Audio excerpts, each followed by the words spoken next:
E aí, bom, estamos começando mais um Day Off Podcast e mais uma vez vou falar que eu tô feliz pra caramba de estar começando mais um podcast. Bom, eu sou o Diego Gobi, eu tô aqui com ela, Carol Raut. E bom, esse é mais um programa que espero que vocês curtam bastante. A gente fez um mistériozinho aí sobre o convidado, mas agora vocês já sabem quem que é. Então, mano, feliz demais que você veio, agradeço o convite. E bom, para apresentar o nosso convidado, antes dele falar um boa noite, o nome dele inteiro é Guilherme Farnese de Mello. Ele tem 29 anos. Ele é atleta e empresário, segundo ele. Vixe, cê é louco. Eu perguntei pra ele qual que era a posição, o número no esporte e tal. Ele falou que o número... Ele é o segundo colocado no ranking nacional. Tem o ranking PSA também. Depois ele pode falar um pouquinho disso. Perguntei qual equipe ele jogava. Ele falou que representa o David Scott. Ele também representa o Clube Atlético Ipiranga. Já representou a Franklin Marshall College, onde ele é formado em economia. As conquistas no esportes dele: ele é campeão profissional brasileiro, ele é tricampeão brasileiro juvenil, top 10 no ranking universitário, sexto no ranking universitário por equipes, medalha de ouro sul-americana duplas mistas com a Thaísa, medalha de bronze sul-americanas por equipe. De comida, ele falou que não rejeita um belo bife à parmejana, ele falou que é fanzaço disso. O estilo musical dele é: ele ama um rap, um rock e um samba. Apesar de não ter muita cara do samba, vou ser bem sincero pra você. Verdade. O livro dele é o Dom Casmurro, 1984. Hemorrhoid também, que em português é Misto Quente. Ele tava explicando agora. Filme predileto é Pulp Fiction. True Romance também. E a guloseima dele predileta é a traquina de morango! Então, Guizão, já sabe que o Day Off, mano, é o Day Off mesmo. É pra você ficar sossegado, mano. Eu também tô na minha coca aqui no meu soufflé, então fica à vontade. E feliz que você veio aí, Gui. Gente, obrigado demais pelo convite aí. Parabéns pela iniciativa de vocês. Achei animal já os dois que vocês fizeram aí. Tive a oportunidade de assistir, de ser convidado aqui. Uma honra. Obrigado mesmo. Não, da hora. Acho que, assim, no momento do Squash a gente não podia começar com outra pessoa, vou ser bem sincero. E, cara, eu falei com algumas pessoas pra gente investigar o seu passado aí, tal, conhecer mais do Gui.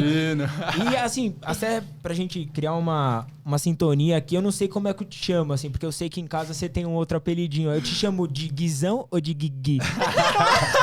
Guigui tem Giga também, pode ser Giga. Minha avó chama muito de Giga. Não, Gui acho que é o melhor hoje em dia. Então vou manter o Gui. E, assim, já falando um pouco dos seus pais, porque a gente teve essa conversa e, mano, me amarro nos seus pais.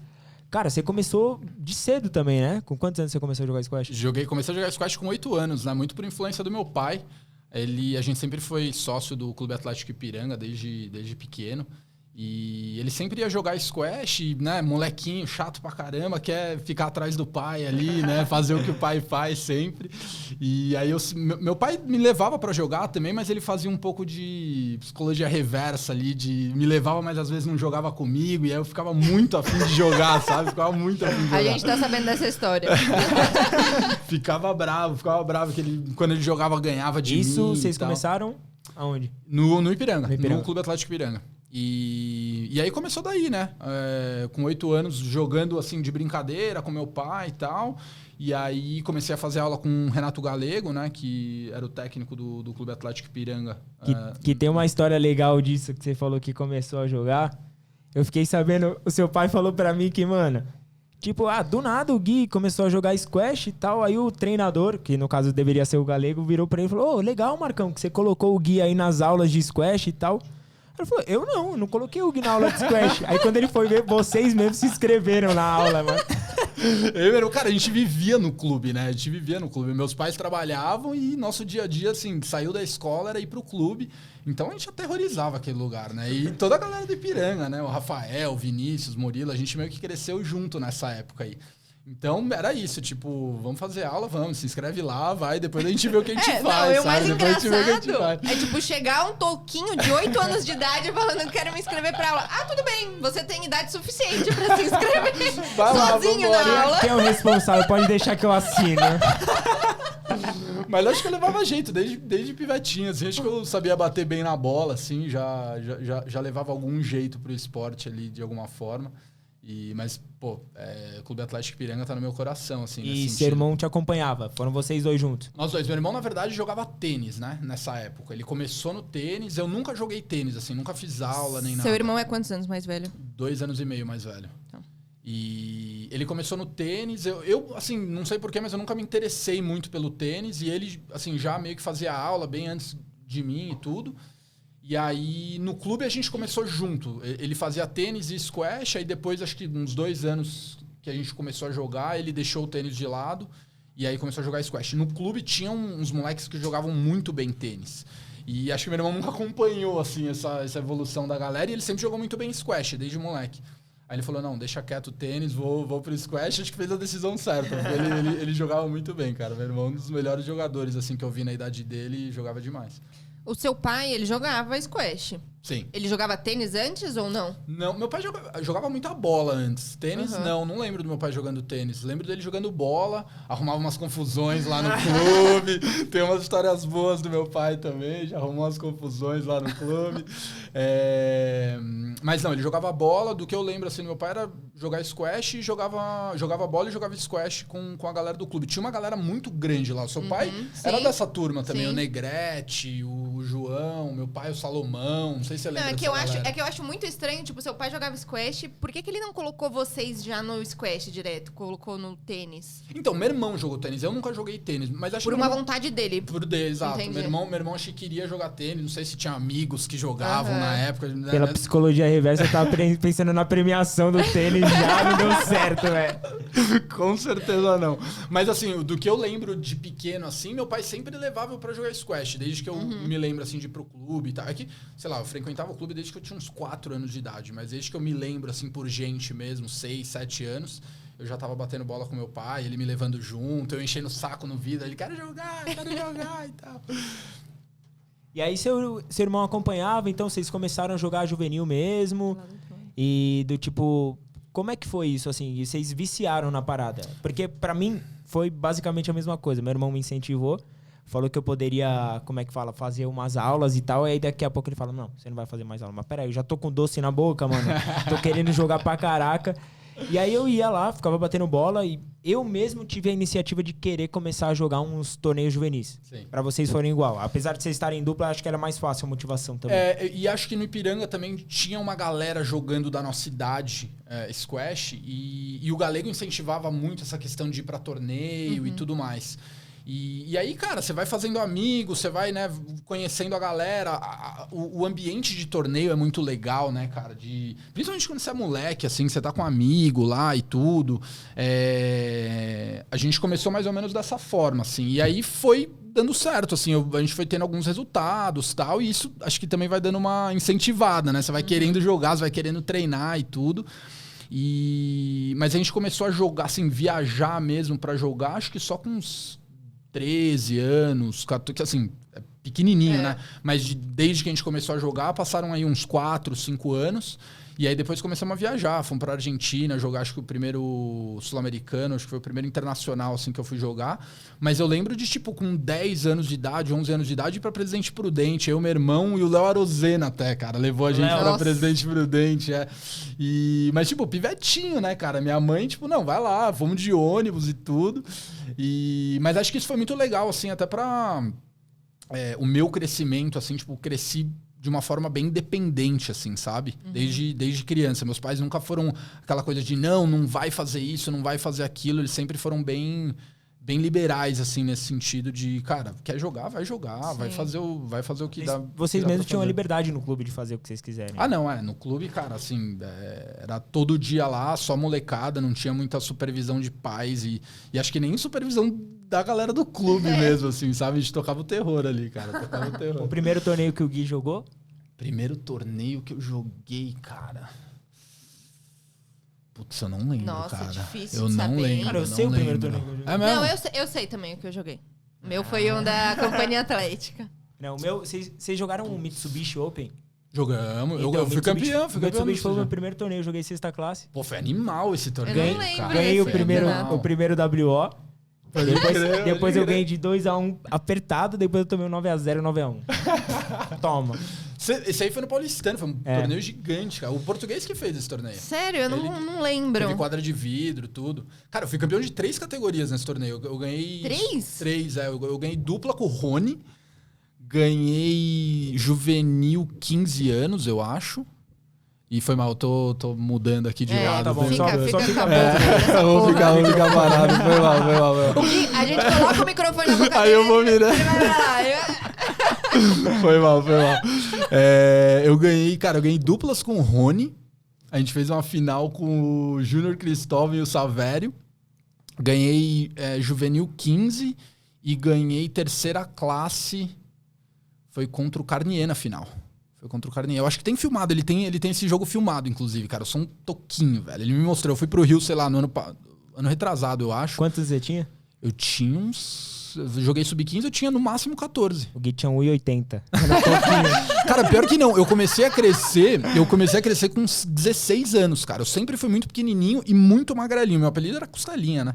Meu apelido era Tava Costelinha. A sabendo, gente né? ia chegar nessa parte. Já ia chegar muito então. Mas Meu apelido vou é Costelinha. aproveitar que você tocou no assunto, depois eu queria falar um pouco da sua trajetória, mesmo juvenil, assim, Gui. Porque Boa. eu, particularmente, eu acompanhei toda a parte amadora.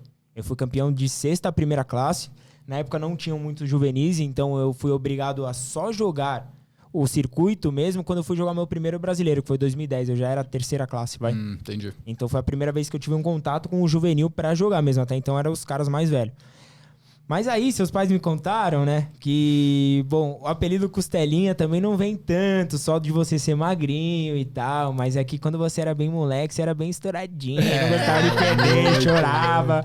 É verdade isso aí, então? Muito, Já chegou a muito. quebrar alguma coisa? Já, cara. Assim, não, acho que de pivete, talvez, acho que... Não que eu me lembre, assim. Eu lembro de quebrar na faculdade, quebrei umas raquetes já, depois de perder jogo. Mas de pivete, acho que de quebrar, não. Mas eu chorava, cara. Eu ficava puto quando eu perdia. Principalmente, assim, se... Era alguém que eu sabia, que eu já tinha ganho, de repente, e tal. Mas até uns 13 anos ali, eu chorava, cara. Eu ficava puto. Mas assim, na minha época de juvenil, eu acho que eu mais ganhei do que perdi no juvenil. E as derrotas que eu tinha, geralmente era no amador, né? Então, quando eu jogava ali 5ª classe, 4ª classe e tal, aí eu ficava puto, perdia. Você acompanha essa carreira, então? Tipo, de amador mesmo. Você fez a 6ª classe, 5ª, pá? Fiz, só que eu acho que eu pulei, tipo... Acho que eu não joguei 2ª classe, ou 3ª classe. Não, 4ª classe eu não joguei. Eu pulei de 5ª classe pra 3ª classe. Aí eu fiquei na 3ª, 2ª. E aí, 1ª, na verdade, eu fui jogar só depois que eu voltei da faculdade. Não, mentira. Eu joguei uns campeonatos de 1ª classe antes da faculdade, mas foram poucos. Mas teve uma história engraçada dessa de juvenil, assim, que a gente chegou num... Eu não lembro onde que era a academia, cara. Era ali em Pinheiros. Eu acho que fechou já essa academia. E aí eu cheguei pra jogar. Chegou eu, meu irmão e meu pai na academia, mas só eu ia jogar nesse dia. E aí o meu adversário tava ali, era um cara bem mais velho. Ele devia ter uns 40 anos. Eu tinha uns 12, 13 nessa época. Era bem pequenininho. Devia ser 4ª ou 5ª classe que eu tava jogando. E aí eu cheguei lá, o cara achou que ele ia jogar com o meu irmão. E aí ele não sabia quem que era quem, ele achou que ia jogar com o meu irmão e tal. E aí falou, não, tal, pô, Gabriel tá jogando bem, meu irmão já tava jogando direitinho nessa época, tudo. Aí meu pai falou, não, você não vai jogar com o Gabriel, você vai jogar com o Guilherme. E aí, puta, eu desse tamanho aqui, com a raquete na mão, a raquete era maior que eu, né? Aí o cara falou, mas eu vou jogar com ele? Ah, não, então vai ser uma aula, pô. Então vou ganhar fácil. Dele falou assim. E eu fiquei já puto que o cara falou isso, né? Fiquei puto. E aí meu pai olhou assim, acho que meu pai já conhecia o cara, já meio que tinha jogado com ele e sabia que eu tinha chance de ganhar, sabe? Uhum. Aí meu pai deu uma risada assim e tal, beleza, desconversou. E o pai, porra, esse cara, falou que vai me dar uma aula, não sei o que e tal, tô puto. Fui lá, ganhei do cara assim, tranquilo, né? Aí depois do jogo, meu pai falou, depois a gente acerta aquela aula lá.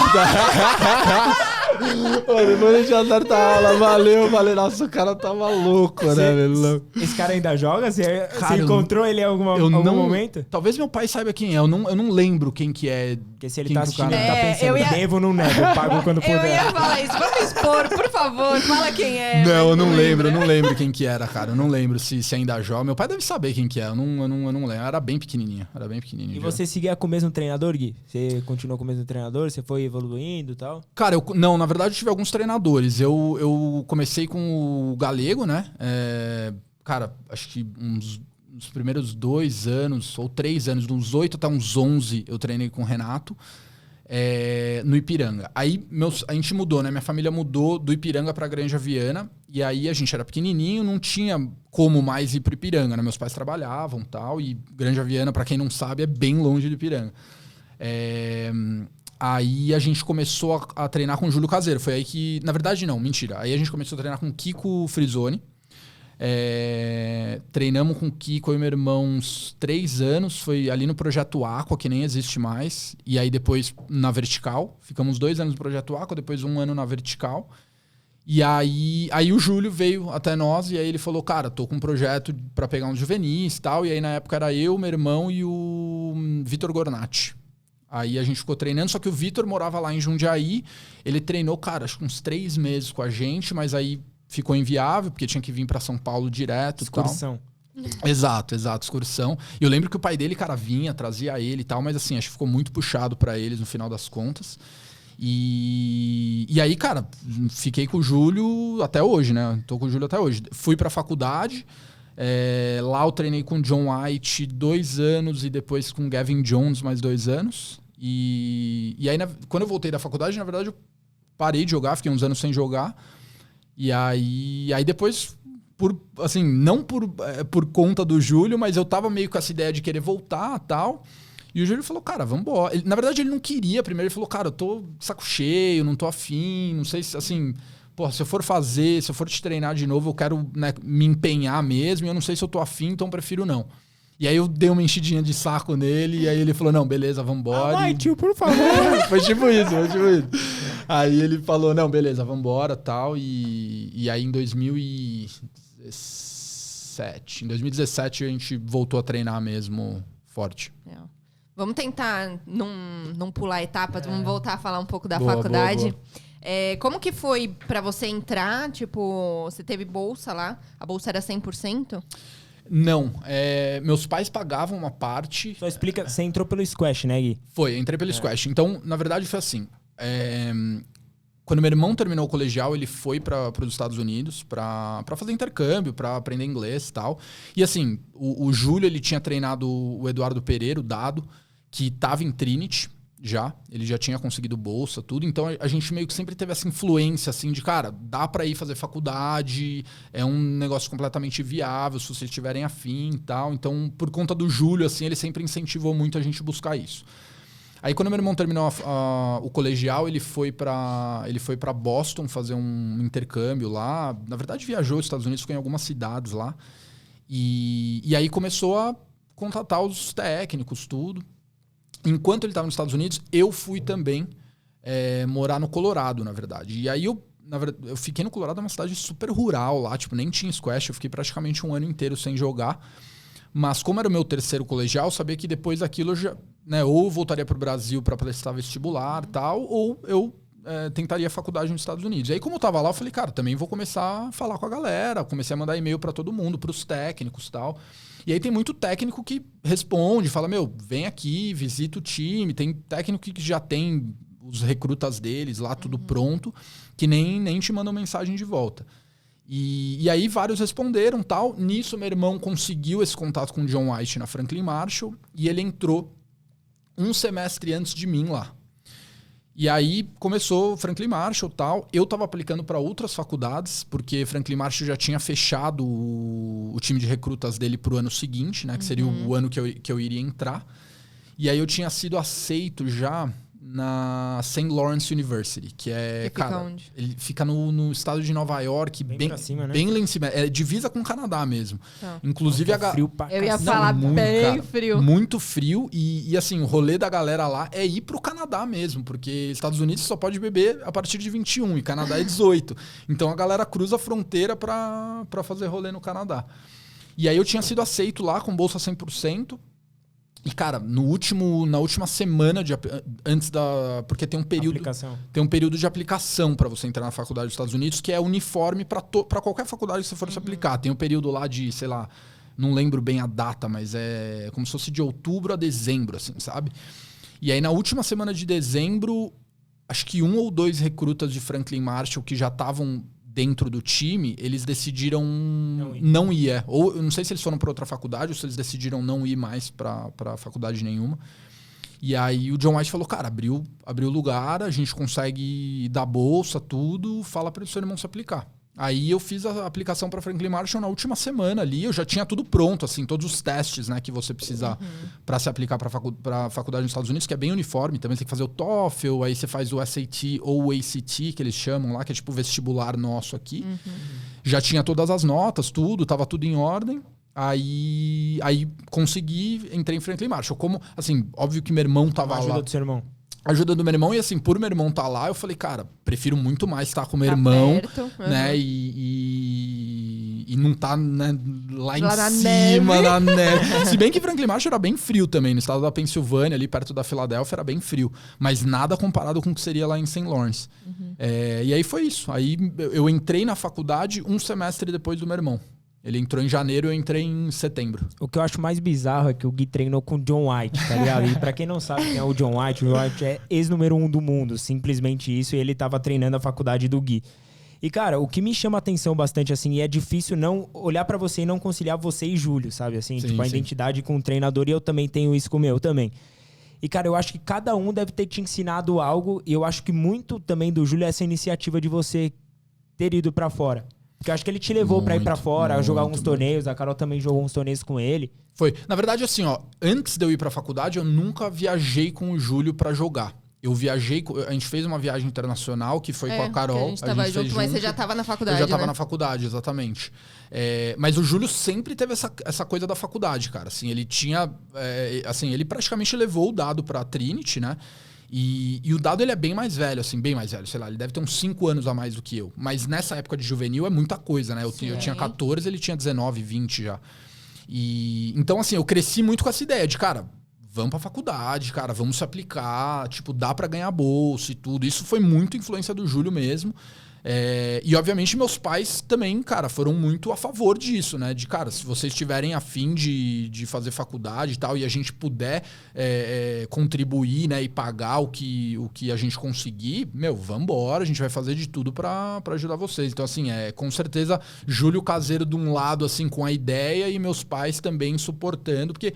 Tem pais, assim, que, cara, não curtem muito de o filho sair fora, né? Sim, até pra outras quer ficar cidades por perto. Quer que fique aqui, faça uma que mais outros faculdade países. aqui. Mas meus pais sempre foram muito... Acho que sempre foi um sonho muito da minha mãe também, da gente morar fora e tal. Minha mãe sempre, acho que, teve muito isso antes da gente nascer até, sabe? De meus filhos, quero que meus filhos, tipo, morem fora e tudo. Então foi isso, assim. Acho que foi um conjunto das duas coisas, né? Mas ela não tinha medo de vocês não voltarem? Tipo, seu irmão tá fora agora, Sim, né? sim. Talvez não pretenda voltar, mas você voltou. É que eu digo assim, pelos meus pais, a minha mãe, ela morre de medo de eu não voltar, de eu ir e não voltar. Não, acho que ela... Cara, na verdade, eu acho que minha mãe até ficou surpresa que eu voltei. Aliás, depois você conta por que você voltou. Claro. Acho que depois que a gente foi, assim, pra minha mãe, acho que foi um sentimento de, cara, eles não vão mais voltar, não, sabe? Até porque faculdade é um período longo, né? Mínimo 4? São 4, mínimo 4, e eu fiquei 5 porque eu emendei o colegial com a faculdade. Meu 3º ano de colegial foi nos Estados Unidos.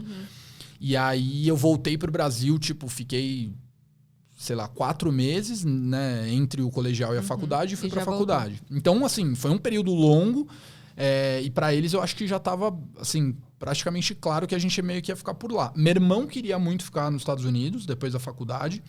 Eu fui pra lá achando também que eu ia querer morar lá e tudo. E realmente, assim, Estados Unidos é um país muito confortável pra você morar e tudo mais. Mas, cara, eu não me dou muito bem com a cultura americana, assim, e principalmente onde a gente tava ali, era uma concentração, acho que de capital muito grande. E, cara, a galera pensa muito em grana, muito em... É uma megalomania, assim, por consumismo e por dinheiro, que eu nunca tive muito isso, assim, sabe?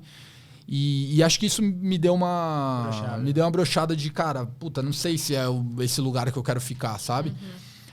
E eu tenho uma questão muito também de, curtir família, assim, de querer estar perto dos meus pais. Eu passei uma época da minha vida que foi dos 16 aos 21, 22 ali, que é uma época de, cara, de formação de caráter mesmo, assim, né? De, você tá aprendendo várias coisas, assim, sobre a vida e tal. E eu queria ficar um pouco próximo, assim, dos meus amigos daqui do Brasil, da minha família e tal. E o americano, assim, principalmente onde a gente tava ali, ele é muito cabeça fechada com relação a isso, de, cara, nós somos os melhores e, sabe, nós somos o número 1 e, cara, não tem ninguém melhor que a gente. Tem conversa, assim, que você nem tá falando sobre isso, o cara fala, não, mas, pô, Estados Unidos é o número 1, por que a gente vai sair daqui? Você fala, cara, mas não é esse o ponto, sabe? Eu acho que o sentimento americano patriota, assim, É ele muito extrapola. forte, tipo, eu acho animal, tipo, o momento que o cara coloca uma bandeira do país na frente da casa, tipo, eu acho que o sentimento, ele é muito válido. Eu acho que cada vez mais a gente precisa ter, principalmente aqui no Brasil, assim, porque a gente só fala de Brasil quando o Brasil joga futebol, essa é real. Não, é Mas verdade, eu acho que o americano extrapola, tipo... Muito, muito, cara. E assim, é uma cultura deles mesmo. Eu acho animal também. Eu acho muito legal que eles têm esse sentimento com relação ao país, mas é uma coisa a mais, assim. É bem a mais. E assim, pra exemplificar isso, teve uma vez que a gente tava trocando ideia de vir pro Brasil pra Copa do Mundo. Isso era 2012, assim, antes da Copa. E eu tava com um monte de indiano, amigo meu, tinha uns americanos e tal. E aí a gente, pô, vamos pro Brasil, vai ter Copa, a gente faz uma viagem, se encontra no Brasil, a gente viaja, e os caras, pô, legal, vamos fazer isso, não sei o quê. E aí tinha um americano meio de canto, assim, tava meio quieto, o nome dele era Jack. E aí, Jack, vambora também e tal. Ele, não, bora pra onde? Não, Brasil, Copa do Mundo e tal. Não, mas tô nos Estados Unidos. Vou fazer o quê no Brasil? Não, mas, cara, Copa do Mundo. Tal. Não, mas... Ele falou assim, I'm in America, we're number 1. Tipo, a gente é o número 1, sabe? Aí, tipo, cara, mas é assim, tipo, a Copa vai ser no Brasil, não vai ser aqui nos Estados Unidos, tá ligado? Você pode ser o número 1. Exato, tipo, não é essa discussão. Você é o número 1, eu te dou isso, mas vamos pra Copa do Mundo. Você quer que eu fale? É o número 1, tá bom, é o número 1. Tipo, você não vai trazer a Copa pros Estados Unidos, sabe? Então é isso, tipo, eles têm uma parada muito forte, assim, e são um pouco mais cabeça fechada com relação a sair dos Estados Unidos, tipo, conhecer outras culturas, tal. Eu acho que o brasileiro tem muito isso, o europeu tem muito isso também, de, cara, falar línguas diferentes, ou pelo menos se interessar por isso de alguma forma, sabe? De viajar, de respeitar outros tipos de pensamento, outros então tipos de cultura. Então você fala que esses foram os motivos pra você voltar, assim, você acha que essa cabeça fechada da galera, um pouco da saudade da família? Acho que foi isso, acho que foi um conjunto de... Você acha que também o fato de você ter boas oportunidades aqui com o diploma que você tinha também contribuiu, mas eu acho que eu tenho uma característica muito brasileira, assim, de ser mais quente, de ser, sabe, apegado à família e tal. E eu queria viver o Brasil um pouco. Assim, eu não sei se eu voltaria para os Estados Unidos, eu sairia do Brasil, eu moraria em outros lugares fora o Brasil, mas eu queria passar uns anos aqui depois da faculdade e acho que não me arrependo de ter voltado depois de ter formado e tal. Não, legal pra caramba. E, cara, falando assim, um pouco do incentivo dos seus treinadores, você acha que os outros treinadores também te incentivaram em algum momento? Tipo, eu acho que o Galego te iniciou na parte do squash. E o Kiko, qual que é a função do Kiko? Porque também, pra quem não sabe, o Kiko é um monstro do squash brasileiro, velho. Eu não sento na mesma mesa que ele, ainda eu espero, né? Mas eu queria que você falasse um pouco disso, porque pra mim interessa também. Sim, claro. Não, cara, o Kiko foi uma mega influência pra mim e pro meu irmão, assim. E acho que, assim, ele sempre gostou muito de mim e do meu irmão.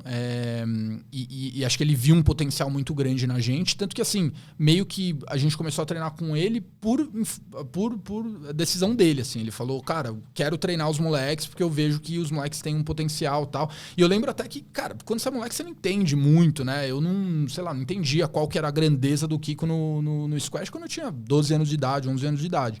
Pra mim era um cara que jogava squash, que era um professor, um treinador e tal, mas eu não conhecia de fato ele.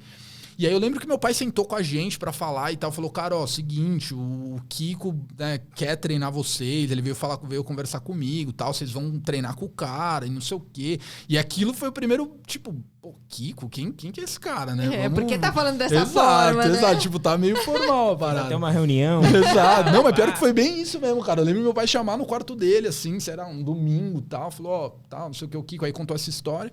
E aí a gente começou a treinar com o Kiko. E, cara, foi game changer, assim. Ele principalmente nesses primeiros 2 anos que a gente treinou com ele, acho que foi onde a gente mais teve uma evolução, assim, clara, sabe? E, cara, o Kiko é o Kiko, né? Ele manja muito, ele sabe, ele é muito didático, ele sabe o que ele tá falando, ele sabe onde você tem que, o que você tem que consertar, como você tem que consertar. E ele gostava muito da gente também, ele é meio doidão, ele pegava a máquina de bola e soltava na gente. Tipo, era assim, cara, não pode dar 10 latas. Se na 10ª lata... Vai tomar uma bolada. Cara, ele virava... Ele tinha uma máquina... Você falando dessa do Kiko doidão, cara, teve uma história muito engraçada que um cara lá da academia, a gente foi levar ele pra um Sul-Americano Master, que até em Jundiaí, o Kiko ia. E, cara, a gente no carro, pô, você vai conhecer o Kiko, mano, jogou não sei o quê, o Kiko foi isso, foi aquilo.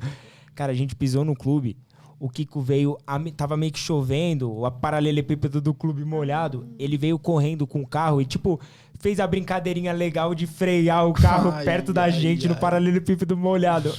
Aí eu falei, ele abaixou o vidro e eu falei, esse é o Kiko. Que legal.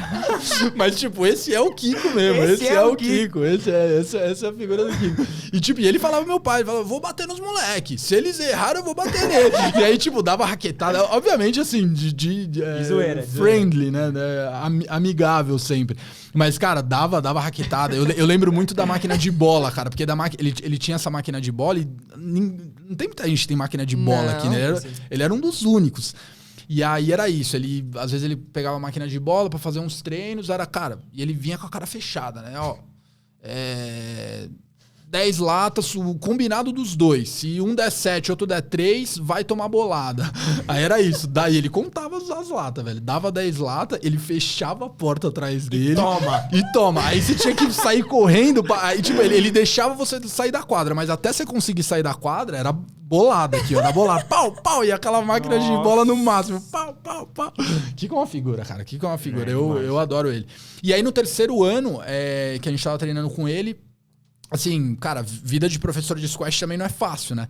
E acho que ele mesmo que sentiu, assim, que ele talvez não tava dando tanta atenção pra gente quanto a gente precisava pra continuar evoluindo, né? Uhum. E aí que entrou o Caseiro, na real. Eu não sei se foi o Caseiro que contatou o Júlio, se foi o Caseiro que contatou o Kiko, ou se foi o Kiko que contatou o Caseiro. Mas eu lembro que rolou essa conversa, assim, e aí foi meio que uma decisão dos dois, assim, de, cara, vocês vão treinar com o Caseiro agora, porque, assim, eu não vou conseguir dar a atenção que vocês precisam pra continuar evoluindo. E acho que, cara, foi a melhor decisão, assim, pra gente também, porque o Caseiro tava, na época, muito afim de treinar a molecada. E ele pegou 3 moleques que, na época, estavam jogando muito bem, né? Que era eu, meu irmão e o Gornati, né? E hoje a relação de vocês é animal, né? Hoje, cara, eu falo pro Caseiro, cara, é meu segundo pai mesmo, assim. A gente, desde, sei lá, acho que eu tinha uns 14, 15 anos que eu não comecei a treinar com ele. E, assim, sempre foi muito próximo do meu irmão, da minha família também. Ele é muito próximo dos meus pais, né? Hoje, acho que menos, mas assim, vai em casa, tipo, vai jantar lá, sabe? Ele é sempre super bem recebido. Aí vocês ligam um mês antes pra ele. Eu ia falar, o problema é ele ir, né? Porque eu já chamei ele umas 10 vezes pra ir na minha casa, pelo menos pra conhecer a quadra, e ele não aparece. Então... Não, você fala assim, vem na semana que vem. Não, vem mês que vem, Júlio. Não, e pra quem não sabe, o Júlio Caseiro é o cara mais enrolado do Brasil, eu acho. Eu ia falar do squash, mas ia ser muito pouco, é do Brasil. Ele, cara, e ele fica bravo, né? Quando você fala disso pra ele, ele fica bravo. Ele fica bravo. Você fala, ô português, pô, mas você é enrolado, cara. A gente vai marcar às 4h30, eu vou chegar às 5. Porque não sei o quê, lá ele fica puto. Mas é sempre isso, ele sempre dá uma atrasadinha, sempre. Ele gosta, é dele. Acho que já é marca registrada dele, tá? E eu tenho essa relação com o Glaucio, assim, todo mundo sabe, mas, mano. É engraçado o quanto ele me conhece pelo olhar, assim. Eu chegar na academia meio zoado, ele já sabe, já troca ideia. E acho que vocês também... a mesma coisa. Ele já sabe qual que é, assim. Cara, te conhece... Na quadra também é assim? Te conhece, assim, muito, né? Tipo, então você tá um pouco mais pra baixo, ou você talvez não tá performando tão bem no treino e tal. Ele já sabe. Cara, eu tenho com o Glaucio até da quadra, mano. De olhar pra fora, tipo, ele faz assim, já sei. Mas é engraçado do Júlio que às vezes eu tenho que dar uma cortada nele, porque ele gosta muito de falar, né? E ele conta história, cara. Ele conta história. O Júlio, quando começa a contar uma história, e ele tem história pra tudo. E aí, quando ele começa a contar a história, ele quer ir até o fim da história. Só que às vezes você tá no meio do treino, tipo, você tá dando um treino ali, aí você dá aquela respiradinha de 1 minuto ali entre um treino e outro, aí ele começa, não, porque você não sabe o que aconteceu, cara, tava cruzando a rua, e aí o cara assaltou o outro, e aí eu fui lá. Cara, aí fala essa português. ele contou da academia, que ele pegou o revólver do cara. Aí fala português, calma. Vamos treinar, depois você me conta essa história, porque eu sei que vai demorar pelo menos 1 hora essa história aqui, velho. O português tem muita história, cara. Tem muita história. Essa do revólver é clássica, é clássica. Você quer falar alguma coisa? Eu ia falar, conta essa do revólver que eu não tô sabendo. Tô de Não, fora da história agora. Dá uma o negócio resumida. É o seguinte, ele tinha uma academia ali no Morumbi, que hoje é a Squash Life, que é do Renan. E, mano, a academia tá show, tá animal. Tá Quem animal, quiser conferir, mano, só ir lá. Tá muito E, bom, antes era do Júlio, eu até cheguei Posso comer a traquina? Lógico, mete bala. Daqui a você pouco eu fazer o abri que o você meu... quiser. Eu já tava olhando pra Não, ela aí. vai com tudo. E aí, ele tinha essa academia. A academia era num bairro que não é muito legal, assim, falam que é próximo de uma favela e tal, então tem muito assalto. E, cara, basicamente, o que eu lembro da história, porque se eu me apegasse a todos os detalhes do Júlio, ia ser complicado. Ele falou basicamente que ele roubou a arma do ladrão e botou o ladrão pra correr. Aí o Júlio, assim, ó, magrelão. Eu falei, Júlio, Não dá pra aí. acreditar nessa história. É que eu não tenho a mesma proximidade que o Gui, então eu só concordei, mas beleza. Português tem 1001 histórias, cara. É bizarro. Mas, assim, rolou muito assalto mesmo nessa academia dele, cara. Assim, bizarro, tá? Eu tô falando coisa de 20 assaltos, assim. Às vezes era assalto de, tipo, o cara pulava o portão e roubava a geladeira. Gatorade. Exato, roubava o que tinha na geladeira ali e tal. Mas, cara, teve uma vez que roubaram. Ele montou uma quadra de vidro, né? Que nem tem na Squash Life hoje. É. Ele tinha montado uma, só que na outra quadra do que tá hoje. E aí tava cheio de, cara, ferramenta cara lá e tal. E português largado do jeito que ele deixava tudo lá, né? E aí, cara, teve uma vez que os caras entraram, ele teve um prejuízo grande. Tipo, levaram, sei lá, 7 pau, assim, de material de ferramenta, tal, furadeira, essas paradas dele, né? Mas, cara, rolou muito assalto lá. E eu tinha um pouco de medo, assim, porque eu ia treinar, às vezes, à noite lá, né? Tipo, chegava lá, sei lá, 8 horas, 9 horas pra treinar. E ia embora, cara, rumbreu, assim, e tal. E é uma região um pouquinho mais complicada ali mesmo. Não, eu tenho... já que a gente tá falando do Júlio, né? Vou contar uma história que aconteceu comigo e com ele. Eu ia jogar um Canadian Open. Depois você explica do... Tá ao vivo? Por quê? Tá! Não sei se você viu no anterior. O Diego, a gente fica conversando. Puta, como que a gente vai começar o podcast, né? Precisa ter um jeito de começar e tal. E sempre que eu ia viajar com o Júlio, a gente fazia uns videozinhos. Na época não tinha WhatsApp nem nada, mas a gente sempre levava a câmera, né?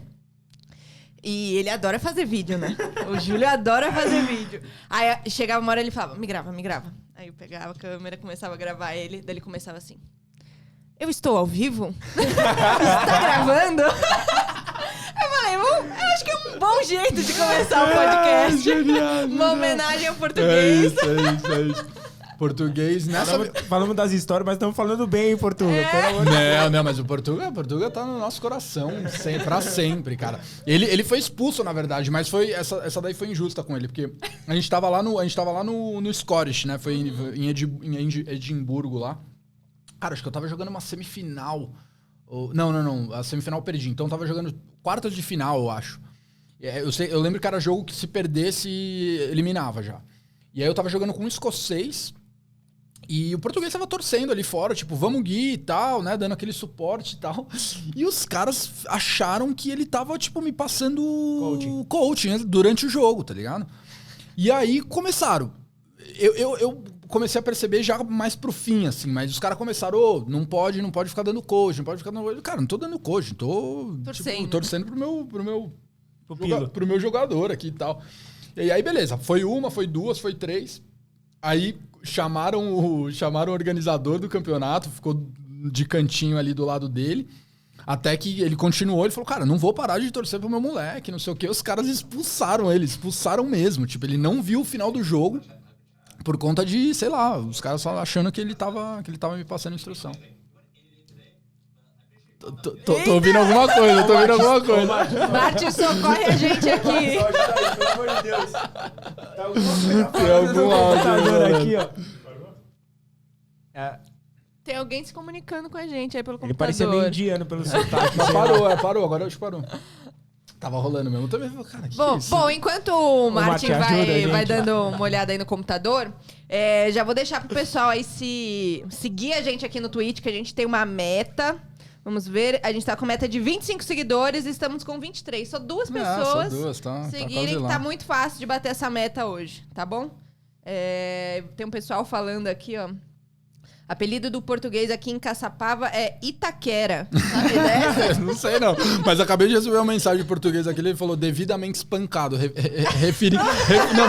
Referindo ao aluno que ele deu a aula, então ele compareceu na aula. Ele não foi, não. Ufa, ele foi. Ele foi. E deixa eu te perguntar, porque eu tenho uma relação legal também com o meu irmão, mano. Meu irmão foi o responsável por me colocar no squash e tal. E, cara, você e seu irmão cresceram juntos, se graduaram juntos. E qual que é a sintonia de vocês hoje? Porque apesar dele estar morando na Tailândia, eu queria falar, puta, como é que vocês estão hoje e tal? Como vocês cresceram também juntos? Sim. Não, cara, a relação... Sempre tive uma relação muito boa, né, com meu irmão. Assim, relação de irmão, né? Até a faculdade, pelo menos, ali, ele sempre me batia muito. Sempre me batia muito. Hoje ele tenta pelo tamanho? Não, então, que nem eu falei, eu comecei a crescer mesmo com uns 16. Só que eu comecei a crescer na época que eu fui para os Estados Unidos. Então, quando eu tava... Quanto você tem de altura, Gui? Eu tenho 9,3. Meu Deus. É alto. Mas antes, até uns 15 anos, que foi, né, até antes de eu ir para os Estados Unidos, eu sempre fui muito pequenininho e meu irmão, cara, é encorpado, né? Ele não é altão, mas ele, né, encorpado. Ele é grande, exato, ele é grande. Então ele sempre me bateu muito. Isso, relação de irmão, sempre apanhei muito. E aí, cara, assim, a nossa relação ficou muito próxima mesmo na faculdade, né? Que aí a gente tava vivendo o dia a dia. E assim, o dia a dia do time de squash é um dia a dia muito legal, porque você fica muito próximo do time, né? Diferente do que a gente vive aqui no Brasil de ser um esporte individual, lá eles... Apesar de você jogar contra uma pessoa, o esporte parece ser mais coletivo, assim, você né? precisa do outro pra ganhar. Exato. Pra quem não sabe, na faculdade são 9 jogadores, né? No titulares, e aí joga os 9 da sua faculdade contra os 9 da outra faculdade. De acordo com o nível, né? 1, 2, 3. 1 contra 1, 2 contra 2, assim por diante. E aí quem ganhar 5 jogos ou mais ganha o confronto, né? Exato. Então, cara, na faculdade ali, tanto...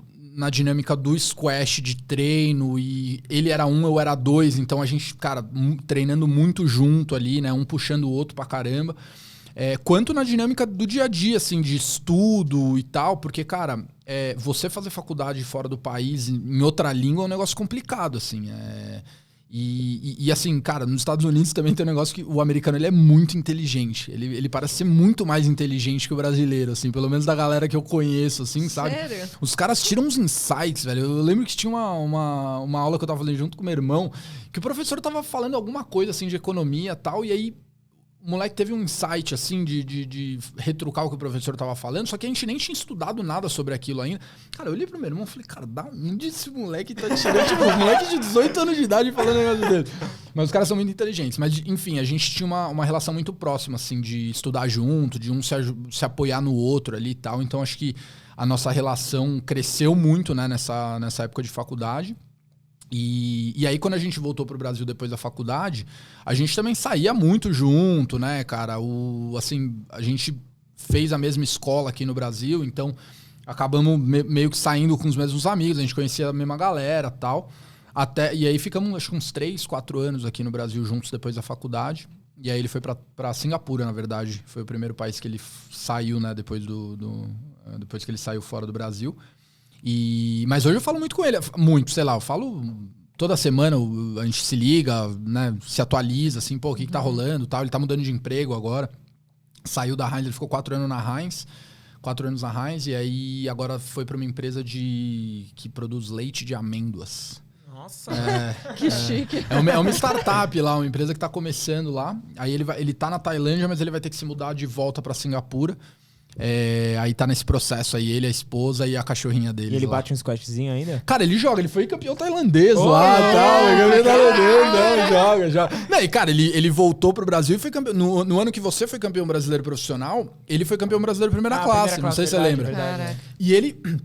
E cara, ele voltou assim, meio que não tava jogando. Cara, meu irmão, assim, pra quem não conhece o Gabriel Melo, jogou muito squash, é um cara muito talentoso na quadra.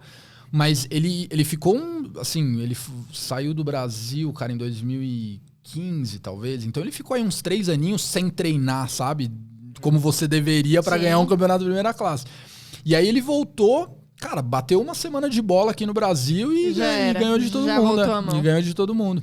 Ganhou de todo mundo. E, pô, título irado, né, cara? Você tem um título de primeira classe amador, não é pra qualquer Você ganhou um, a primeira classe brasileira? Não, nunca nem joguei primeira classe brasileiro, na real. Eu só joguei juvenil. Aí eu fui 3 vezes campeão brasileiro juvenil e uma vice. E aí fui pros Estados Unidos. Quando eu voltei, joguei profissional. O próximo brasileiro que eu joguei foi de 2017. Aí já jogando profissional. Então nunca joguei categoria no brasileiro. Sempre juvenil. Teve uma que você jogou, acho que o Pedro Veiga também jogou, que também se formou com você lá na Franklin Marshall. Ah, não, mas esse aí foi o Copa do Brasil. Ah, tá. Foi a final, eu e o Pedrinho, né? Eu e o Pedrinho.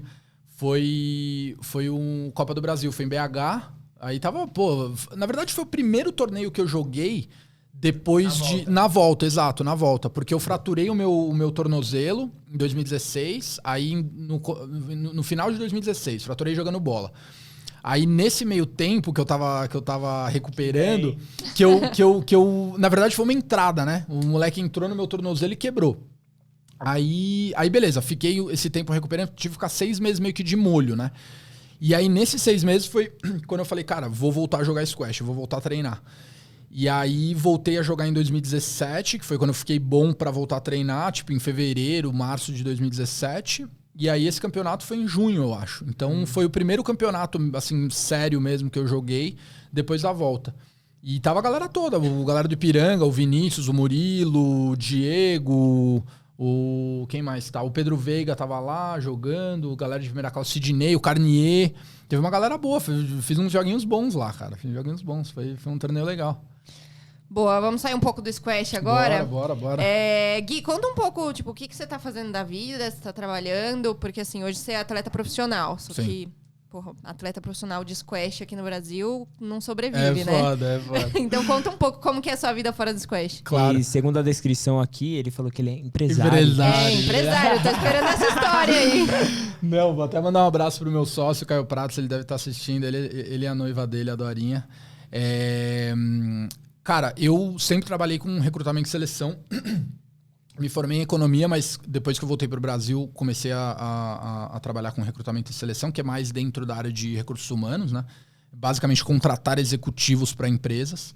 E meio que fiz carreira nisso, assim. Trabalhei alguns anos em consultoria, depois fui para Uber, trabalhei recrutando executivos para Uber aqui no Brasil.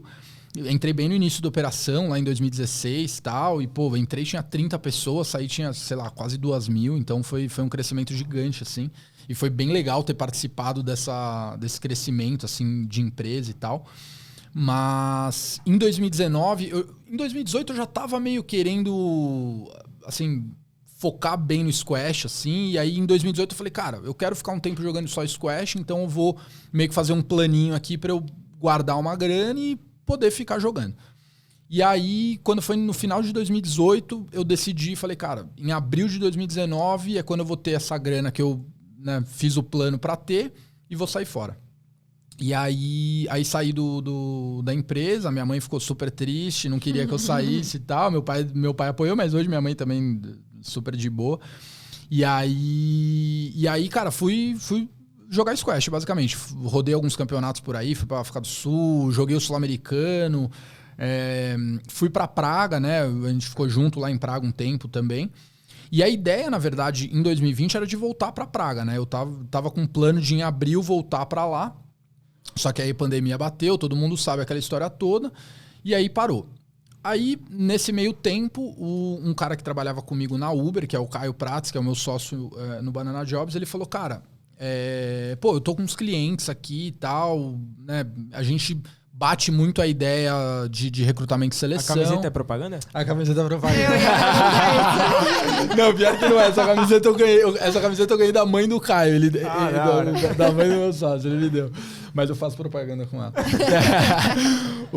E aí foi isso. Aí ele falou, cara, tô com uns clientes aqui meio que ativos. Eu também tava fazendo meio que uns freelances do meu lado, também tinha uns clientes. Ele falou, cara, vamos abrir uma empresa junto, vamos ver no que dá. E eu falei, pô, vambora. Mas assim, cara, também tem o meu plano do squash aqui, eu não vou abrir mão disso pra... Se for pra abrir mão do squash, eu nem começo o projeto e tal. E ele também tinha alguns outros projetos paralelos do lado dele. Ele falou, cara, também tô na mesma, vambora. E aí abrimos o Banana Jobs em junho de 2020. E, cara, começou a dar super certo, assim. A gente, graças a Deus, temos bastante contato dentro do mercado de tecnologia e tal, que é um pouco do que a gente resolveu focar os nossos esforços. E começou a aparecer bastante projeto, bastante cliente e tal. A gente começou a fazer e eu consegui ter um equilíbrio muito bom, assim, de conseguir fazer os meus treinos e tocar o Banana Jobs ao mesmo tempo. Que é uma coisa muito difícil de você fazer quando você tá como executivo de uma empresa, né? Porque, assim, acho que a pandemia mudou muito com relação a home office, etc. Mas, cara, quando você tá no escritório ali, eles esperam que você esteja no escritório, cara, das 8 até a hora que for, 7, né? 8. Então você não tem muito um tempo pra, cara, 3 horas da tarde, acabei as paradas que eu vou fazer, vou lá dar meu treino e vou voltar, se for o caso, entendeu? Então acho que com Banana Jobs eu consegui, sou meio que o meu próprio chefe nesse sentido. Então assim, se eu não fizer acontecer, não tem quem faça. Então eu tenho essa ciência, tenho essa responsabilidade de fazer, entregar os projetos, entregar aquilo que eu tenho que fazer. Mas também, cara, é sagrado eu separar pelo menos um dia, 1-2 horas do meu dia para fazer meu treino. O ideal seria treinar 2 vezes por dia. Tem semana que eu não consigo, tem semana que eu consigo, aí depende, mas assim, 1 vez por dia, pelo menos eu consigo fazer isso. Vamos fazer um pouco da propaganda do Gui rapidinho. Como é que funciona para te contratar, então, Gui? Como é que funciona para chegar até você e ter o seu serviço, então? Bora lá. Bom, assim, basicamente, se você tem uma empresa ou se você tem alguma necessidade de contratação, você pode vir até o Banana Jobs, bananajobs.com.br. Você entrar na nossa página lá, você vai ver todo um descritivo do trabalho que a gente faz, alguns clientes, etc. E basicamente você precisa ter uma posição aberta. Você passa essa demanda pra gente, né? Então você fala, putz, eu preciso contratar um gerente de operações para minha empresa, por exemplo. Eu vou fazer uma reunião com você para entender qual que é o perfil desse cara, que tipo de experiência que você quer, que nível de remuneração que você quer pagar para ele. E aí a gente cobra um percentual sobre a remuneração que esse cara vai ganhar. Então, no final da contratação, depois que esse cara é contratado, a gente recebe um prêmio, né, sobre a remuneração do executivo. Então é dessa forma que funciona o trabalho. Muito legal. Eu acho que, assim, no Brasil é a melhor alternativa, assim, se você quer ser atleta, tipo, você ser contratado por alguém é um negócio muito delicado, assim, sabe? Ter que ficar pedindo pra sair ou tal. Exato. É um clima meio chato, assim, né? Eu vejo. E eu tô meio que mesmo na mesma, assim. Eu tenho minha hora pra treinar, mas eu trabalho o horário que eu posso e faço as minhas coisas por minha conta, assim. Sim. É exatamente a mesma coisa. Se eu não fizer, ninguém vai fazer por mim. Ninguém vai fazer, então... exatamente. Não, e empresa tem aquele negócio também de, tipo, às vezes você até tem o tempo pra, de repente, pegar uma hora do dia e treinar e tal. Só que tem outras pessoas com você, né, fazendo no time, fazendo a mesma coisa. E se você fizer, você acaba dando a liberdade para outras pessoas também fazerem, e aí acaba não pegando muito bem no mundo corporativo como um todo, né? Independente do que você está fazendo. E que eu acho que é um erro, assim. Acho que tem algumas empresas que mais e mais estão aderindo um pouco a um tipo de trabalho mais flexível, assim, onde... Porque para mim, assim, cara, se você está entregando o que você precisa entregar, não importa muito como você está entregando, desde que você esteja entregando, né? Exato. E eu acho que eu até conseguiria continuar como executivo e treinar em termos de tempo. Mas, assim, a dinâmica do dia a dia não funciona muito, muito assim dentro de empresa, né? Então, foi por isso que... E acho que, assim, é uma decisão muito difícil de você tomar quando você sabe que, cara, o squash não vai dar grana, né? Então... E acho que foi um momento muito louco da minha vida também, porque eu tinha separado uma grana e eu fiquei com um negócio na cabeça de, cara, enquanto eu não ver a minha conta bancária zerada, eu não vou parar de jogar squash. Eu tinha, assim, isso muito claro na minha cabeça, sabe? E cara, quanto mais a minha conta bancária ela esvaziava, mais, sei lá, mais energia me dava, sabe? Cara... Tipo, tá acabando meu tempo. Tá acabando meu tempo e, cara, eu vou aproveitar cada segundo disso aqui, sabe? Tá animal e, vou tentar dar um jeito de colocar mais dinheiro ali pra eu ir esvaziando ela. Enquanto eu não ver ela zerada, eu não vou parar. E foi um negócio muito louco, assim, porque tem essa parada de, né... família, de sociedade como um todo, de você ter um trabalho, de você ganhar dinheiro, de você ser alguém na vida, né? Mas ninguém fala de, cara, você tá feliz no que você tá fazendo? Você tá curtindo o que você tá fazendo? Ou você tá fazendo porque... né? Por quê? Tipo, tem algum objetivo final ou não? E acho que, assim, a partir dos meus 25, 26 anos, eu comecei a me questionar muito, né? Esse tipo de fase, coisa. Né? Eu passei pela mesma coisa, mesma idade. E acho que, cara, assim, sou muito grato por ter feito isso. Acho que foi na hora certa. E acho que eu, assim, estaria muito frustrado se eu não tivesse feito isso. E, assim, acho que tive resultados super bacanas também. Consegui ser campeão brasileiro, né? Rodei alguns torneios lá fora. E, assim, ainda tenho alguns objetivos dentro do esporte que, cara, não tem dinheiro nenhum que pague. Exatamente. E que me faça não perseguir esses objetivos, não, sabe? Eu falo por mim mesmo, assim, por ter seguido somente esse caminho, assim, Perfeito. entendeu? Eu não fui pra parte acadêmica mesmo, eu tenho vontade ainda de me formar, mas por conhecimento, assim, Claro. não por ter um título ou simplesmente ter um rótulo, ter um trabalho e tal.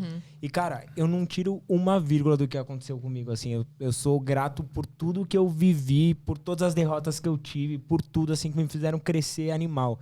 E, ao mesmo tempo, assim, eu acho que eu tenho pouca idade.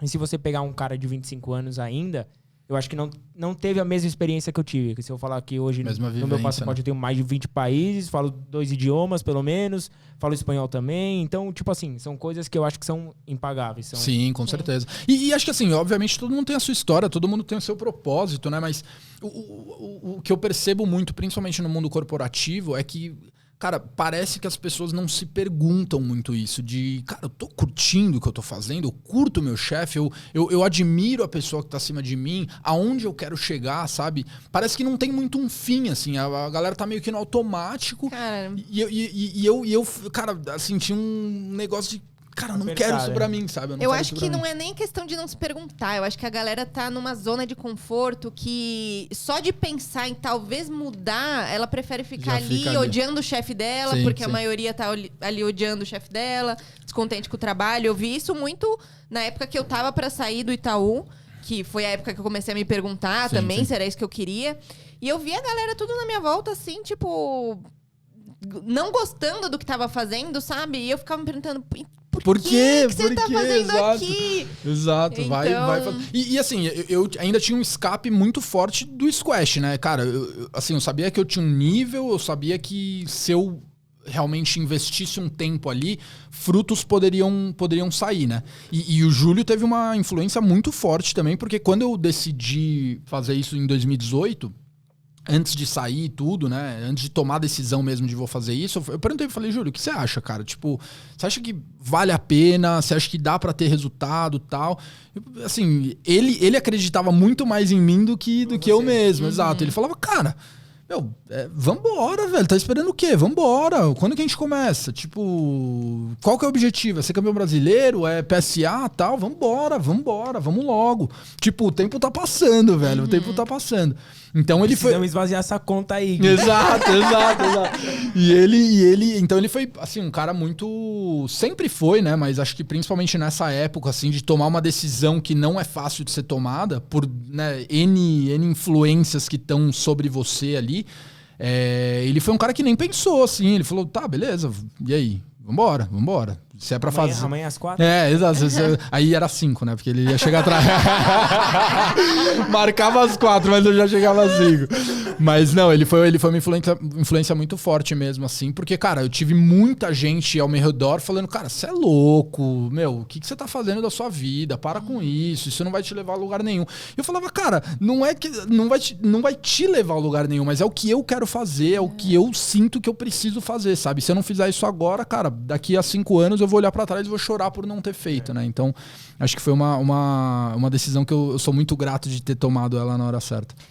Em resumo, assim, cara, faz o que você tem vontade, porque todo mundo vai te julgar. Se você tivesse ficado, iam falar, porra, olha lá, poderia o Guilherme. Ter feito isso, não, tá lá na zona de conforto dele, infeliz. E daí agora você sai e tem gente que vai falar. Então, assim, faz o que você quer, porque sempre vão falar.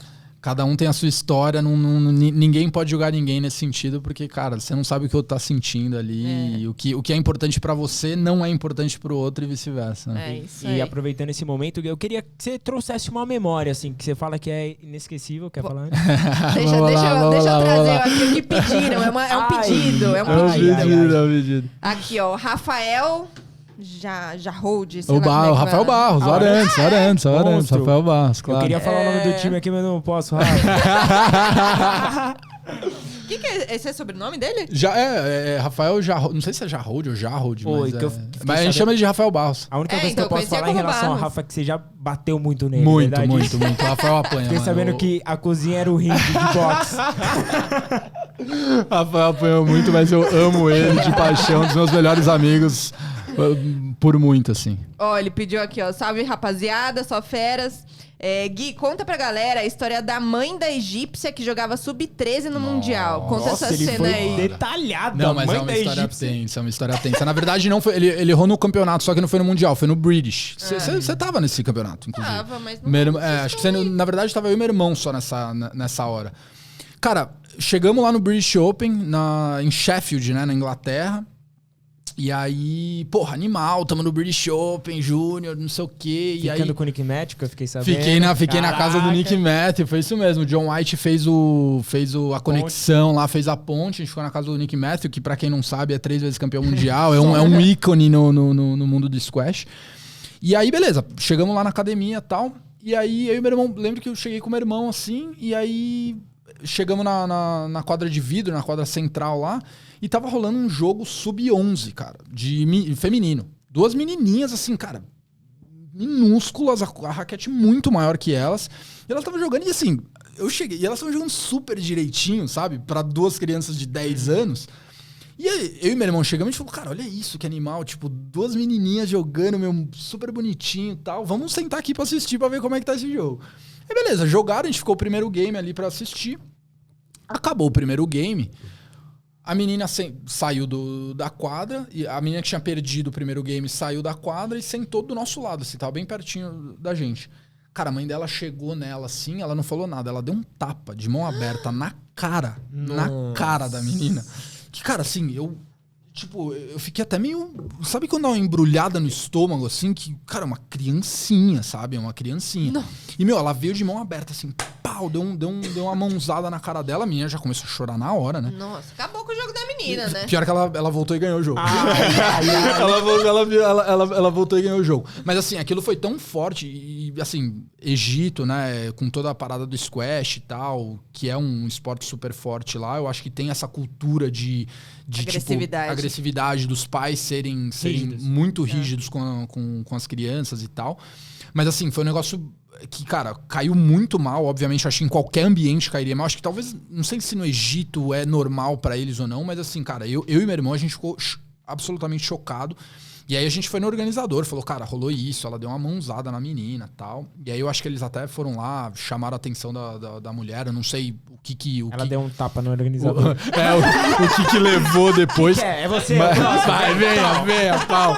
Mas eu lembro que isso foi muito engraçado, que tipo, ela voltou e ganhou o jogo. Ela tomou a mãozada, depois ganhou de 3-1, não perdeu. Não repitam isso, pelo amor de Deus. Jamais. Não, foi horrível. E tem uma lembrança legal desse torneio, assim, antes da gente entrar na lembrança? Cara, muitos. O British foi um... Cara, eu ganhei do Paul Cole no British. No British Open Junior. Quem é o Paul Cole? O Paul Cole é o número 4 do mundo hoje, neozelandês. E, cara, eu não lembrava disso, tá? Por acaso, eu tava procurando alguma coisa minha na internet, com português do lado. Acho que a gente tava procurando alguma foto nossa, alguma coisa. E aí saiu a tabela do British Junior de 2009. 2010, na verdade, que é em janeiro de 2010. Aí, caralho, porra, a tabela, vamos ver aqui como é que foram os jogos e tal, né? Eu lembro que eu tinha ganhado o primeiro jogo, aí ganhei o primeiro e o segundo jogo, aí perdi e fui pro plate.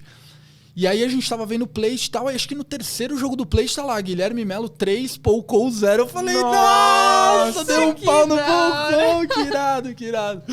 Muito doido, muito doido. Engraçado disso, tem uns caras que estão um nível acima de nós, pelo amor de Deus, né? E, mano, mas tem uns resultados que já bateram comigo também, que eu falo, opa. rolou isso. Tipo, mano, 2 deles, sabe que é o Mazen Rechan. Sim, claro. 17 do mundo. Teve um jogo de liga na Inglaterra que eu ganhei dele, 3-0. Verdade, eu lembro que você postou isso aí, irado. Pra galera aqui no Brasil tava, caralho. Então, mas você ganhou do Mazenche, ele já era o Mazenche. Ele já era, sabe? Eu ganhei do Paul Cole, ele não era o Paul Cole ainda. Você ganhou do cara sendo o cara, sabe? E teve a do Miguel, que a gente foi pro Punch, eu joguei com o Miguel. 11-0, tá ligado. Eu meti um 11-0 no Miguel, mas perdi de 3-2. Não, mas não importa. Cara, 11 a mas 0. o 11-0, tipo assim, aqui eu tenho esse pensamento que meu irmão ensinou e tal. Tipo assim, dá 10-0, eu saco pra fora. Por quê? Porque tem muita gente que fala assim, cara, não é legal, puta, sinal de respeito. Pra mim, eu acho pra mim... Mas você pegou isso pra você? Peguei isso pra mim. Eu acho um puta respeito, porque a questão assim, quem não viu o jogo e olha o placar, o cara vai falar, caralho, tomou um 11-0. Meteu 11-0. Você entendeu? Eu acho que isso é humilhante pra mim. Sim. O sacar pra fora, pra quem vê também acha que é humilhante, mas pra mim é um sinal de respeito, tipo, eu não fiz isso com você porque eu não quero isso pra você entendeu? Então eu acabo optando por fazer isso. Mas com o Miguel, o cara 6 do mundo, sei lá, mano, eu fiquei assim, cara... E se eu sacar pra fora, ele vai falar, cara, que moleque viadinho, eu vou pegar ele. Ele tá... Vira o jogo. Só saca e vai, mano. Aí ele chapou a lata... Não, mas animal. Cara, eu não tenho muito esse pensamento. Eu acho que, assim, se tiver 10-0, vai pra cima e, assim, meio que... O respeito é você jogar igual, exato. Mas, cara, 11-0 no Miguel é impagável, velho. Impagável, pô. Animal. Se ele estiver vendo isso, que a gente nunca mais joga. Mas de memória, assim, também legal, eu fui pro Mundial na Índia em 2009 com o Pedrinho. E, na verdade, legal, mais engraçado do que legal. Mas, cara, Índia, pra quem não sabe, assim, é loucura. Trânsito é uma loucura, cara, muito bizarra, assim. E aí tinha as vans, né, que levava da academia pro hotel. Não era tuk-tuk, não. Não, essa era a van mesmo. A gente pegou o tuk-tuk também. Mas, tipo, eram umas vans porque, tipo, eram vários jogadores e tal. Tinha a van que levava do hotel pra academia. E aí, um belo dia, eu tive a brilhante ideia de sentar na frente. E aí, cara, tipo assim, eles entram na contramão. Assim, é bizarro porque é tão normal pra eles que ele entra na contramão como se fosse mais um dia da vida deles normal. Tipo, não tem deixa eu dar uma olhada aqui. Não, ele coloca na contramão e, cara, eu me segurando em todos os lugares. Pelo amor de Deus, você tá na contramão. E os carros vindo em moto e não sei o quê. E aí, cara, eu vi uns 10 acidentes de motos lá. Em 7 dias que a gente ficou, eu vi uns 10 acidentes. E eu, pelo amor de Deus, cara, o que você tá fazendo? E ele buzinando, mas você tá na contramão, cara, volta, pelo amor de Deus, volta. Muito doido, cara. Mas essa imagem com a Índia é muito clara, não, né? Eu tipo ia assim, falar você isso. pensa a Índia, mano, você já buzina, pá. Aí você imagina um elefante. Trânsito louco, assim, cada um indo pro lado. A vaca passa no meio da isso. Não, e rolou isso também. Vaca passou, todo mundo para, deixa a vaca fazer o que ela tiver que fazer. Não, tipo, a galera nem fica muito empurrando ela, qualquer coisa. Tipo, deixa ela fazer o que ela quiser fazer. Quando ela sair, aí volta a vida normal. Isso eles respeitam a fundo, assim, é muito doido. Tem mais algum comentário aí, cara? Não, tem só um pessoal interagindo aqui. O Rafael falou que ele que batia em você. Essa daí, eu e o Vinícius, a gente morou junto. Eu, o Rafael e o Vinícius, né? Sabendo de uma boa aí. E aí o Rafael saiu no prejuízo nessa daí. Não, mas, ô Rafa, vamos explicar um negócio aqui. Porque eu pergunto pro Gui quem é que apanha mais e ele fala que é você. Aí eu pergunto pro Murilo quem apanha mais e ele fala que é você. Aí eu pergunto pro Vini quem apanha mais é você, mano. Então tem um negócio de errado aí. O Rafa, ele é molenga aqui. Eu falo pra ele que ele tem que fortalecer pra ficar durinho. Aí ele vai bem. Ele vai bem pra briga. E o ringue era a cozinha, era isso, a cozinha, era o ponto de encontro. Cara, a cozinha era sempre o ringue, porque a cozinha era o lugar maior, assim, da casa, né? E aí cada um ficava em um ponto, tipo, ficava um de um lado, outro do outro, e era sempre se ciscando, tipo, quem vai, quem não vai, né? Porque deu um passo, ficou no meio, vai os dois, né? Então era... hora. Pô, Gui, eu queria que você falasse uma recordação sua, assim, ou que você desse algum conselho pra alguém, até nessa parte que você falou... empresarial mesmo, de você procurar aquilo que você gosta. Se você também quiser mandar o Rafa pra aquele lugar, também, mano. Mas eu quero que você mande um abraço pros seus pais, qualquer coisa. O que vier na cabeça aí, Gui, mano, fica à vontade, seus planos, o que você quiser, mano. Não, mandar um abraço pra todo mundo aqui, pros meus pais e acho que pro meu irmão, não sei se ele tá assistindo, porque não sei qual que é o horário lá na Tailândia agora. Pra toda a galera do Clube Atlético Ipiranga também e do Davids, pro Português, pro meu sócio, Caio Prates, e a noiva dele, Dorinha, também, que estão no meu coração. E acho que assim, cara, de mensagem, assim, eu sou uma pessoa que curte muito filosofia de vida, assim, gosto muito de ler e tudo. E acho que essa etapa da minha vida, assim, depois de ter voltado da faculdade, começado a trabalhar e tal, foi uma parada muito marcante, assim, pra mim, sabe? Então, de conselho que eu possa dar é muito isso, assim, cara, tipo... faz aquilo que você tá a fim de fazer, independente do que outras pessoas pensam ou possam vir a pensar, né? Porque acho que tomar algumas decisões na vida é difícil, mas assim, não fique no automático, sabe? Não faça as coisas por fazer, porque outras pessoas vão achar bonito que você esteja fazendo aquilo. Faça coisas porque você curte fazer, porque aquilo te dá um propósito de vida de alguma forma, porque aquilo vai te dar algum objetivo e que vai te dar alguma satisfação. Então acho que isso é algo muito importante pra mim, assim, que eu não abro mão de jeito nenhum. Cara, muito, muito bom, Gui. A gente tá muito feliz de você ter vindo. A conversa foi muito boa. A gente acho que poderia ficar mais 1 hora aqui de boa. Fácil. Irado. Fácil. E deixa eu dar esse presentinho aqui pra vocês. Aqui Opa! é uma camisa da Franklin Marshall Squash aí, Abre aí. pra vocês poderem decorar Eu acho que vai ficar meio grande em mim. Mas vocês podem decorar aí o estúdio depois. E, cara, foi uma honra também estar aqui com vocês e poder participar. Eu acho que vocês estão criando um negócio animal e eu quero poder falar no futuro aí que eu fiz parte do Day Off Podcast, que eu participei aí do início disso tudo. Assim Valeu, seja. Gui. Mas agora a gente tá no Não momento... vai fugir. Não vai fugir. Acho que agora eu não ia te bloquear. Então agora o nosso momento chama... Momento off. Isso. Momento Então, off. basicamente, mano, o momento off é assim. Eu vou te perguntar e eu quero que você me responda só com on ou off. No caso on, você vai me responder se você concorda, se você já sim, beleza? E off, caso não. Beleza, um é o Discorda. positivo, off é o negativo. Isso, exato. Perfeito. Então, mano, eu também fui a fundo, sempre falo assim, eu fui a fundo, contatei seus pais, seu irmão, uma galera aí. Mas o que me mandou essa foi o Morello, mano. O Morello me mandou essa foi animal. Gênio. Assim, teve uma vez, você teve a época de juvenil junto com seu irmão, junto com a molecada, e uma vez você foi pra Mar del Plata jogar um juvenil e tal. E aí, mano, você entrou na quadra e fiquei sabendo que você tomou um pau. Você não entendeu absolutamente nada, pá, ficou nervosinho, que eu fiquei sabendo que você era nervosinho quando era criança. Saiu da quadra e falou, mano, não entendi nada, esse cara é maior que eu e tal, não entendi. Aí quando vocês foram checar realmente, você entrou na quadra no lugar do seu irmão, que era uma categoria acima, é verdade isso? On total.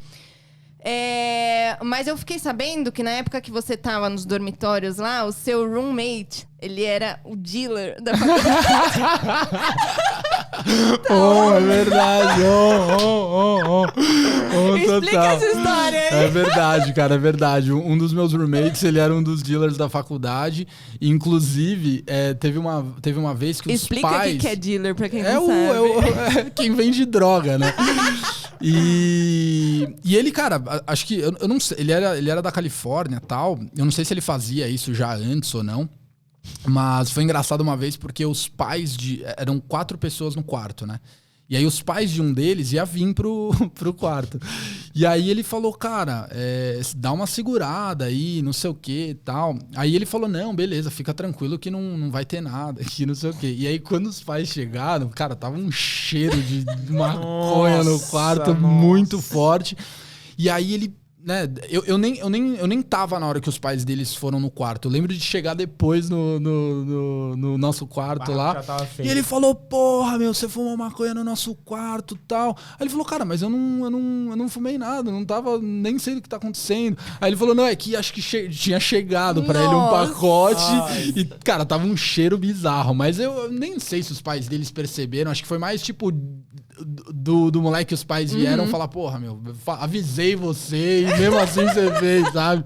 Mas é verdade, Não, só complementando essa história rapidinho, eu fui visitar, né, a faculdade que o Gui... Eu também fui, velho. Ah, você também foi? É verdade, e foi naquele dormitório lá que por isso que eu sei. Foi isso aí, é verdade. Porque eu cheguei pra visitar lá e, coincidentemente, o dia que eu cheguei, o Gui tava voltando pro Brasil. Ele falou, meu, fica aqui no meu quarto mesmo, de boa, pode dormir na minha cama, não tem problema. Eu falei, beleza, vou ficar aqui, né? Tipo, era um quartinho, era uma sala que abria, acho que pra 4 quartos, só moleque e eu lá no meio.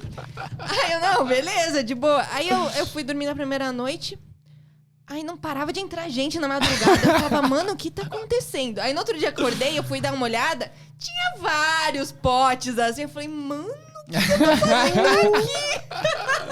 Ele era uma figura, esse moleque, figura total. Não, da hora. Bom, eu pedi a licença pra fazer mais uma, mas se quiser fazer a quarta, vamos lá, faz uma Bora extra lá, aí, bora cara, lá. porque tá da hora o papo, mano.